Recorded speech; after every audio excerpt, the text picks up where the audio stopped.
আসসালামু আলাইকুম ওয়া রাহমাতুল্লাহি ওয়া বারাকাতুহু।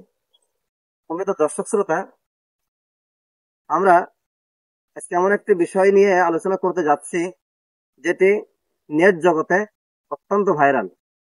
বিষয়টি হলো, আপনারা দেখতে পাচ্ছেন স্ক্রিনে যে মানুষটির ছবি দেখতে পাচ্ছেন, তার নাম হলো মনু মিয়া।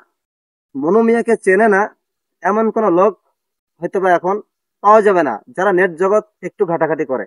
প্রিয় বন্ধুগণ, মানুষ কত সহিংস হলে এই কাজগুলি করতে পারে। দেখেন, আল্লাহর বান্দা প্রায় 3,000-এর অধিক কবর খনন করেছেন। তাকে প্রশ্ন করা হয়েছে যে আপনি কবর কেন খনন করেন? তিনি বলছেন, একমাত্র আল্লাহ তাআলার সওয়াবের আশায় আমি কাজটি করি। তিনি অসুস্থ হয়েছেন, হাসপাতালে গিয়েছেন। এই সুযোগটা কাজে লাগিয়ে দুষ্কৃতীরা তার ঘোড়াটাকে আঘাত করে মেরে ফেলেছে। কতটা সহিংস একটা ব্যাপার, চিন্তা করতে পারবেন না। কতটা নিষ্ঠুর মানুষ হলে এই কতটা কাজটা নিষ্ঠুর করতে হলে পারে। এই কাজটি করতে পারে। অবশ্যই। তো বিষয়টি হলো, তারা হয়তো ভেবেছিল যে যদি মনোমিয়া না থাকে বা মনোমিয়ার ঘোড়া না থাকে, তাহলে এই কাজটি হয়তো সে করতে পারবে না। এখান থেকে আমরা যদি কাজটি করে কিছু টাকা পয়সা হয়তো বা উপার্জন করতে পারবো। আসলে প্রকৃত পক্ষে দেখে অনেক আলেমগণ আজকে মনোমিয়ার পাশে দাঁড়ায় গেছে।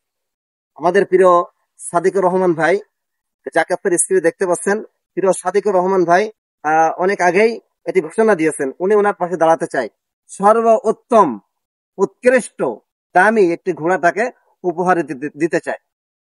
তো দেখেন, কাজটি কত সুন্দর ছিল। ওনার কাছে জিজ্ঞেস করা হয়েছে, উনি বলেছেন আমি সবের জন্য করি।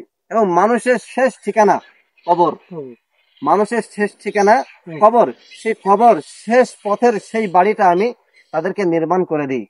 কত সুন্দর কথা, একটু সাজিয়ে দিই। তাহলে দেখেন, এই মানুষটির উপরে যদি এমন জুলুম হয়, তাহলে এই পৃথিবীতে মানবতা বলতে আর কি থাকে? কিছুই থাকবে না।